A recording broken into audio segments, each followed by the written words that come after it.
Hello दोस्तों, आज की वीडियो में हम लोग क्या करेंगे। आज की वीडियो में आज जो आप लोगों का एग्जाम हुआ है क्लास 10th का, उसका आंसर की देखने वाले हैं। ठीक है, तो चलिए हम लोग आज का क्लास स्टार्ट करते हैं। जल्दी जल्दी आंसर मिलाना।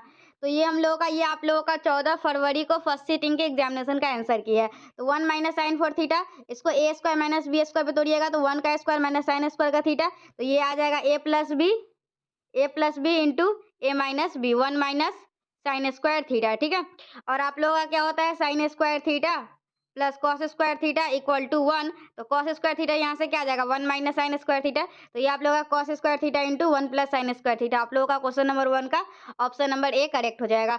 उसके बाद आप लोगों का क्वेश्चन क्या है, त्रिभुज ए बी सी। क्या है आप लोगों का, त्रिभुज ए बी सी में एक्स वाई क्रमशः भुजाएं ए बी और ए सी पे ये है। तो एक्स वाई और पैरेलल है किसके, है बी सी के। तो आप लोग का यदि ए एक्स बाई एक्स बी 2:3 है तो ए वाई बाई ए सी क्या हो जाएगा, ये भी अनुपात बराबर होता है। ठीक है, तो हम लोग का ये हो जाएगा। तीसरा क्वेश्चन क्या है आप लोगों का, दी दो समरूप त्रिभुज के क्षेत्रफल का अनुपात दिया हुआ है और संगत माध्यिकाओं का अनुपात पूछ रहा है। तो समरूप त्रिभुज के क्षेत्रफल का अनुपात बराबर क्या होता है, संगत भुजाओं का अनुपात का स्क्वायर होता है। तो हम लोग क्या करेंगे, रूट करके निकाल लेंगे। चलिए इसको देखिए कैसे करेंगे। तो आप लोग का क्या होगा, देखिए मैं आप लोगों को बताई थी जब हम लोग मॉडल पेपर कर रहे थे। तो जो हम लोगों का अगर दो त्रिभुज समरूप होता है ना, तो अगर उसका क्षेत्रफल का अनुपात दिया हुआ है तो वो बराबर होता है संगत भुजाओं के अनुपात के स्क्वायर के। ठीक है, और संगत भुजा का अनुपात ही आप लोग का संगत माध्यिकाओं का अनुपात होता है। ठीक है, तो हम लोग क्या करेंगे, क्षेत्रफल का दिया हुआ है और इसका पूछ रहा है, तो हम लोग को क्या करना होगा, तो क्षेत्रफल का अनुपात बराबर हो जाएगा संगत भुजाओं के अनुपात का स्क्वायर। तो हम लोग को ये सिर्फ चाहिए, तो हम लोग का इसका दोनों का रूट लेंगे। तो 121 बाहर क्या निकलेगा, 11, और 64 का निकलेगा 8। तो आप लोगों का इसका करेक्ट आंसर क्या हो जाएगा, 11:8। कैसे किए समझ में आया। ये आप लोगों का थ्योरम भी है इस तरह के, पर में उसको प्रूव भी करना होता है। फिर क्या आप लोग का दिया हुआ है, दो समरूप त्रिभुजों के परिमाप दिया हुआ है। यदि पहले त्रिभुज की भुजा इतना है तो दूसरे त्रिभुज की संगत भुजा क्या होगी। तो देखिए संगत भुजाओं का अनुपात जो है उसके परिमाप के अनुपात के बराबर होता है। क्या होता है, संगत भुजाओं के अनुपात आप लोगों का बराबर होता है। तो हम लोग कुछ नहीं, इसको सॉल्व कर लेना है। ये दोनों कट गया, 3 6 18, एक्स बराबर 12 सेंटीमीटर आ गया। ठीक है, चलिए देखिए समबाहु त्रिभुज का क्षेत्रफल दिया हुआ है और इसकी भुजा पूछा है। समबाहु त्रिभुज का क्षेत्रफल क्या होता है, √3/4 गुने भुजा का स्क्वायर। और ये दिया हुआ है आप लोग का 36√3। ये √3 से √3 कट गया, भुजा का स्क्वायर क्या हो जाएगा 36 गुने 4। ठीक है, 36 को हम लोग क्या लिख सकते हैं, 6 गुने 4। और ये आप लोग का 6 निकलेगा और ये 12 निकलेगा, मतलब 6 दूना 12 सेंटीमीटर इसका आंसर हो जाएगा। ठीक है, चलिए अब हम लोग का क्या है, दो प्रतिच्छेदी वृत्तों की उभयनिष्ठ स्पर्श रेखाएं कितनी होती है। तो दो प्रतिच्छेदी, तो आप लोगों का क्या है क्वेश्चन देखिए, तो क्या होगा, दो प्रतिच्छेदी वृत्त। तो आप लोग दो वृत्त बना लीजिए, एक दूसरे को प्रतिच्छेद कर रहा है। तो इस पे उभयनिष्ठ स्पर्श रेखा, तो एक ये निकल के आया और ये, और कोई दूसरा स्पर्श रेखा इस पे दो आ सकता है क्या, नहीं। तो आप लोग का इसका आंसर क्या हो जाएगा, 2 हो जाएगा। समझ में आया कैसे किए, चलिए 2 ही होगा ना। एक ये है, तो एक यहाँ से जाएगा, एक यहाँ से जाएगा, और कोई तो नहीं। चलिए देखिए नेक्स्ट क्वेश्चन क्या है, एक वृत्त जिसकी त्रिज्या 7 सेंटीमीटर है। एक वृत्त है जिसकी त्रिज्या क्या दिया हुआ है, 7 सेंटीमीटर दिया हुआ है। यदि किसी बाह्य बिंदु P से स्पर्श रेखा जो खींचा गया है वो PT की लंबाई आप लोगों का 24 सेंटीमीटर है। तो आप लोग का ये O है। ठीक है, एक वृत्त जिसकी त्रिज्या 7 सेंटीमीटर है, किसी बाह्य बिंदु P से स्पर्श रेखा PT खींचा जाता है, तो और O वृत्त केंद्र है तो OP। तो आप लोग को इसका पूछ रहा है। ठीक है, आप लोगों को क्या पता है, आप लोग को ये 24 होगा, 100 पता है, और ये त्रिज्या दिया हुआ है किसी बाह्य बिंदु P से, और ये आप लोगों से ये त्रिज्या ये भी हो सकता है ना। तो आप लोगों से क्या पूछा जा रहा है, OP।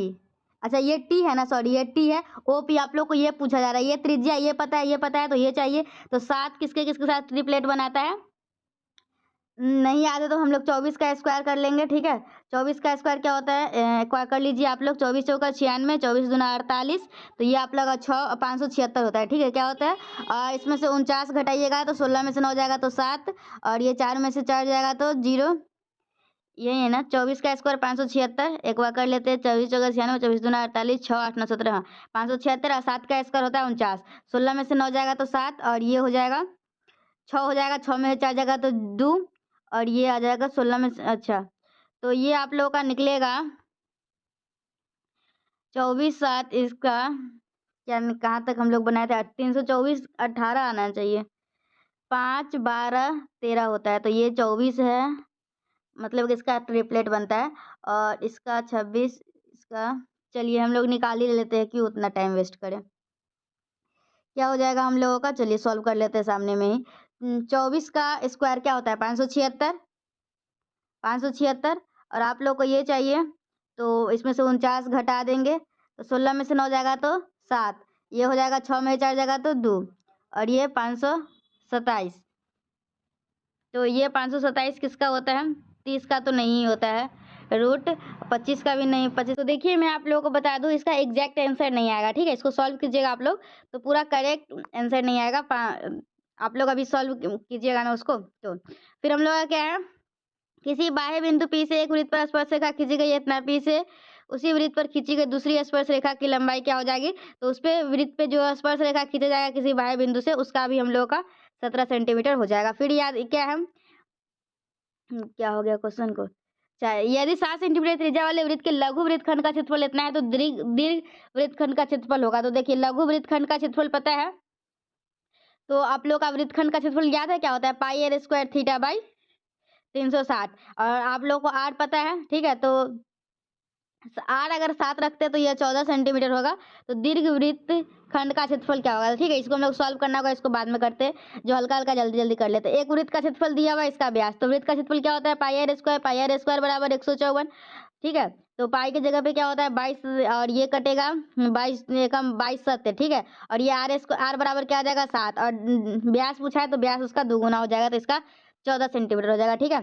फिर हम लोग क्या, एक अर्धवृत्त जिसकी त्रिज्या इतनी है तो इसका परिमिति, तो अर्धवृत्त का परिमिति क्या होता है? ये होगा, ये आप लोगों का 2r होता है, ठीक है। और ये आप लोगों का पूरा जो है पूरा वो 2 पाई आर होता है, तो ये पाई आर होता है। तो क्या हो जाएगा, ये पाई आर प्लस 2r क्या हो जाएगा? पाई आर अच्छा इसकी त्रिज्या क्या है? इसकी त्रिज्या है हम लोगों का 3r है, तो r के जगह पे रखेंगे यहाँ 3, तो ये हो जाएगा 3 पाई आर, और इसमें रखेंगे तो 3 पाई आर प्लस 6r, आप लोगों का 11 का बी हो जाएगा आंसर, ठीक है। 11 का बी। फिर आप लोग क्वेश्चन देखते रहिए, आप लोग अपने अपने सेट से मिला लीजिएगा। फिर आप लोगों का क्या है, निम्नलिखित में कौन सी घटना किसी की प्रायिकता नहीं हो सकती?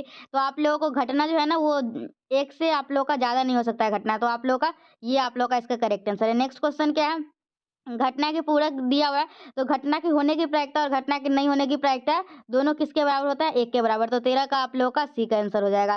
फिर क्या, एक पासे कोई फेंक में 2 नहीं आने की प्रायिकता, तो अगर आप लोग पासा फेंकते हैं, ठीक है, तो 2 आने की प्रायिकता क्या हो जाता है?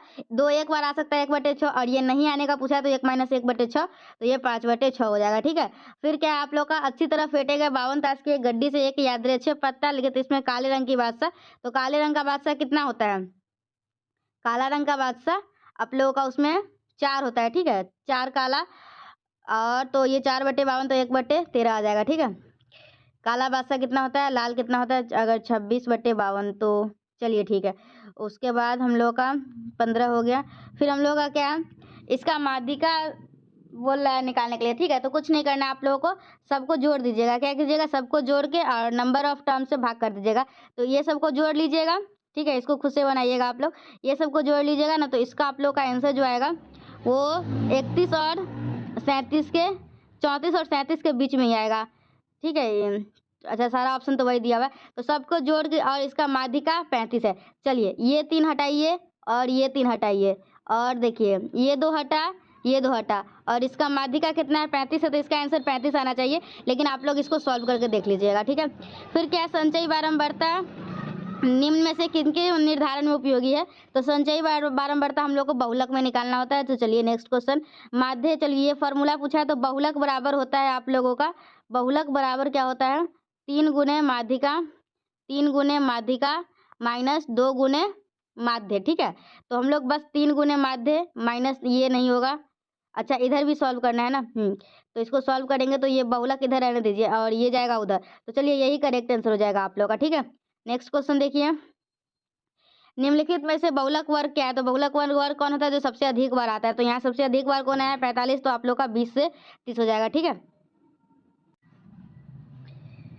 चलिए देखिए, अब हम लोगों का नेक्स्ट क्वेश्चन क्या है, इसका माध्य दिया हुआ है तो x का मान तो कुछ नहीं करना है, इसको सम कर लेंगे, ठीक है। तो सम की जगह तो जोड़ लीजिएगा, 2 1 3, 3 4 3 7 5 12, 12x, और ये हो जाएगा 2 3 5 5 10 2 12, और ये हो जाएगा 12, और नीचे कितना संख्या है, 1 2 3 4, तो ये 4 बराबर 18। तो ये क्या आ जाएगा आप लोग का, 12x प्लस 12 बराबर 18 चौका 72, ठीक है। 72 में से 12 जाएगा तो 72 में से 2 गया तो 70 और 60 हो जाएगा, मतलब x बराबर 5 आ जाएगा, ठीक है। 20 का आप लोग का ए आंसर है। फिर आप लोग का क्या, यदि किसी पहिए की त्रिज्या दिया हुआ है तो 2 चक्कर, देखिए एक चक्कर अगर पूरा करता है तो 2 पाई आर है, 2 पाई आर करता है। अगर 2 चक्कर करेगा तो 4 पाई आर करेगा, मतलब 4 पाई का मान क्या होता है 22/7, और आर का क्या है 35/44। तो ये 7 5 35, 22 दूना 44, और ये 2 से 4 कटा, 5 दूना 10 मीटर आ जाएगा, ठीक है। चलिए नेक्स्ट क्वेश्चन क्या है हम लोगों का, यदि केंद्र ओ और त्रिज्या आर है तो चाप की लंबाई, तो चाप की लंबाई का फॉर्मूला होता है पाई आर थीटा बटे 180, क्या होता है पाई आर थीटा बटे 180, तो 22 का आप लोगों का सी हो जाएगा, ठीक है। चलिए नेक्स्ट क्वेश्चन देखिए आप लोग, 8 सेंटीमीटर त्रिज्या के ठोस गोले से 1 सेंटीमीटर त्रिज्या के कितने ठोस गोले बनाए जा सकते हैं। तो आप लोगों को क्या बनाना है, 8 सेंटीमीटर त्रिज्या के ठोस गोले से 1 सेंटीमीटर त्रिज्या के कितने ठोस गोले बनाए जा सकते हैं। तो इसको देखिए 4/3 पाई आर क्यू, मतलब 8 का क्यू बराबर एन टाइम्स ऑफ, बाकी सब तो कट ही जाएगा, ठीक है, ये सब कट ही जाएगा, आप लोग का 512 आ जाएगा। 8 का क्यू क्या होता है 512, 8 का क्यू आप लोग का जो आंसर होगा वही होगा, ठीक है। 8 का क्यू आई थिंक 512 ही होता है जहाँ तक हमको याद है, लेकिन हाँ वही होता होगा। 23 का भी, 24 क्या है, शंकु के आधार का व्यास दिया हुआ है, ऊंचाई दिया हुआ है, तो शंकु का आयतन, तो शंकु का आयतन का क्या फॉर्मूला होता है 1/3 pi r square, 1/3 pi r square. व्यास दिया हुआ है 10, तो ये आर हम रेडियस क्या हो जाएगा 5, मतलब 5 का स्क्वायर 25, और ऊंचाई क्या है 12। चलिए ये 3 चौका 12 कट गया, और कुछ कटने वाला है, अच्छा ये पाई के फॉर्म में ही दिया हुआ है तो पाई रहने दीजिए, 25 चौका 100 पाई, तो 24 का सी हो जाएगा। 25 नंबर क्वेश्चन क्या है, एक धातु के पाइप के बाई त्रिज्या 4 सेंटीमीटर है और आंतरिक त्रिज्या इतना है, तो इसकी लंबाई 10 सेंटीमीटर है, तो धातु का आयतन, तो चलिए इसको बनाने में टाइम लगेगा, बाद में देखते हैं। शंकु और एक बेलन के आधार का क्षेत्रफल समान है, चलिए हटाइए बाद में देख लेंगे, जल्दी हो जो जल्दी होगा उसको देख लेते हैं। यदि किसी घन का आयतन इतना है तो घन के किनारा एवं घन के विकर्ण का अनुपात, तो देखिए घन का आयतन दिया हुआ है तो भुजा क्यों, घन का आयतन भुजा क्यों, तो आप लोग को यहाँ से भुजा क्या आ जाएगा, भुजा आ जाएगा 5, घन का किनारा हो जाएगा 5, और इसका विकर्ण होता है √3 है, मतलब 5√3 है, तो ये से ये कट गया तो 1/√3, आप लोग का ऑप्शन ए करेक्ट आ जाएगा, ठीक है। फिर हम लोग क्या, यदि किसी अर्धगोले का संपूर्ण परिक्षेत्रफल दिया हुआ है तो उसका व्यास, तो अर्धगोले का संपूर्ण परिक्षेत्रफल क्या होता है 3 पाई आर स्क्वायर, क्या होता है 3 पाई आर स्क्वायर बराबर होगा 465, तो व्यास चाहिए, तो आप लोग यहाँ पाई की जगह पे 22/7 रखिएगा, 22 तिहाई 66 आएगा, और ये आप लोगों का कटेगा 66, 6 1 6 6 7 42, तो ये आप लोग लगभग 7 मरतबे में कटेगा, तो आर बराबर 7 आएगा, व्यास चाहिए तो ये 14 सेंटीमीटर हो जाएगा, ठीक है। 29 नंबर क्या है, बेलन की त्रिज्या का अनुपात दिया हुआ है, ऊंचाई का अनुपात दिया हुआ है, तो आयतन का अनुपात, आयतन का अनुपात क्या होता है पाई आर स्क्वायर एच, मतलब 2 का स्क्वायर 4, और एच हम लोग का है 5, और ये 3 का स्क्वायर 9 × 3, 5 चौका 20 अपन 27, आप लोग का 29 का बी हो जाएगा, ठीक है। 30 नंबर क्या है, यदि किसी गोले की त्रिज्या 3 गुनी कर दी जाए तो आयतन, तो आयतन क्या होता है 4/3 पाई आर क्यू, और ये 3 का क्यू मतलब 3 तिहाई 27, तो आप लोग का 30 का डी हो जाएगा, ठीक है। 31 क्या है, cos 60 का वैल्यू क्या होता है 1/2 + 1/1/2 - 1, ये आ जाएगा 3/2, और ये आ जाएगा 1/2, ये 2 से 2 कट गया 3, आप लोगों का इसका आंसर 31 का सी हो जाएगा। 32 क्या है, आप लोगों का ए, आप लोगों का a/5 12 है, मतलब a बराबर 60 है, तो कोसेक 60 पूछ रहा है, साइन 60 क्या होता है आप लोगों का √3/2, तो ये हो जाएगा √3, तो ये कट गया, तो 2√3 आ जाएगा इसका आंसर, ठीक है। एक बार चेक कर लेते हैं, 3 × cos 60, साइन 60 क्या होता है आप लोगों का, साइन 60 होता है √3/2, तो ये हो जाएगा 2/√3, तो ये √3 से √3 कट जाएगा, तो आप लोग का इसका 2√3 आंसर आना चाहिए, क्या आना चाहिए 2√3 आ जाना चाहिए। तो चलिए अगर 2√3 है, इसमें तो कोई ऑप्शन नहीं दे रहा है, तो इसको हटाइए। फिर हम लोग का क्या है साइन 54 - cos 36, तो इसको हम लोग साइन 54 में बदल सकते हैं, ठीक है 90 - थीटा से, तो ये दोनों आपस में कट जाएगा 0 आ जाएगा। फिर 24 क्या है, cos 1 से लेके cos 90 तक का वैल्यू 0 होता है, इसको हटाइए। फिर हम लोग का क्या है, ये दोनों आपस में कट जाएगा, आप लोग का इसका आंसर 2 आ जाएगा। फिर क्या है 2 × sin 45, ये दोनों आपस में कट जाएगा और इसका आंसर 0 आ जाएगा। 7 कॉमन ले लेंगे, ये आप लोग का इसका 7 आंसर हो जाएगा, ठीक है। चलिए 38 में क्या है, साइन 48 दिया हुआ है, tan पूछ रहा है, ठीक है। तो साइन दिया हुआ है, साइन क्या होता है p/h, और tan में हम लोग क्या चाहिए, p/b चाहिए। तो हम लोग का ऊपर में तो p ही रहेगा, ठीक है, और नीचे में क्या हो जाएगा 1 माइनस पी, ये आप लोग का आ जाएगा 1 माइनस पी स्क्वायर। आप लोग का 38 का ए करेक्ट है, ठीक है। 39 का क्या है, tan 27 इंटू tan 63 ये है, तो इसको हम लोग tan 63 को cot 27 लिख सकते हैं, और ये दोनों आपस में कट जाएगा। साइन ए आप लोगों का क्या आ जाएगा, कॉट, अच्छा कॉट 63 आ जाएगा, ठीक है। देखिए tan ये tan 27 है ना, और कॉट 63 है, तो tan किस में बदलेगा, सेक में। इसको चेंज कीजिएगा, इसको बाद में देखते हैं हम लोग, जल्दी जल्दी पहले इसको कर लेते हैं। Sine square 90 minus theta cos square theta, और ये ऊपर आ जाएगा 1, और ये होता है सेक माइनस 1/1 आप लोग का 40 का ये आ जाएगा, ठीक है। 41 का क्या है, द्विघात समीकरण के विवेचक, विवेचक क्या होता है, d = b² - 4ac, तो इसका क्या हो जाएगा 16 - 4b, ठीक ठीक है। तो आप लोग का 41 का ए है। 42 का क्या है, निम्नलिखित में कौन समांतर श्रेणी में है, तो ये क्वेश्चन हम लोग पहले भी किए थे। तो समांतर श्रेणी में जिसका डिफरेंस सेम होगा तो आप लोग का यही होगा, ये सब तो नहीं है। चलिए ठीक है। 43 क्या है, का सार्वंतर क्या है, तो कुछ नहीं करना है इसमें से, इसको घटा दीजिए 50, 5 दाहिनी के 50 होता है, रूट अंडर 50 है, तो ये 50 25 दूना 50, ठीक है। 18 2 तिहाई 9 3 दूना 9 दूना 18, ये 5 बाहर निकलेगा, 5 में से नहीं, ये आप लोग का 43 का बी है, ठीक है। 44 क्या है, 11वां पद पूछेगा तो a + 10d करना है, क्या करना है a + 10d, तो ये आप लोग का 2 + 10, कॉमन डिफरेंस कितना है 3, मतलब 30, मतलब 30 2 32 हो जाएगा 44 का सी। 45 का क्या आप लोग का, यदि किसी समांतर श्रेणी का nवां पद इतना है तो 7वां पद, तो n = 7 रखेंगे, 8 7 56 में से 2 जाएगा तो 54, 45 का ए हो जाएगा। 46 का क्या हो जाएगा, a 30 माइनस a 20 दिया हुआ है, तो इसका सर्वांतर, तो a 30 दिया हुआ है आप लोग का, मतलब a 30 a + 29d क्या है, a + 29d minus a - 9d, और ये दोनों कट गया, ये 10d, मतलब d = 50। 46 का सी हो जाएगा, ठीक है। हम लोग करते हैं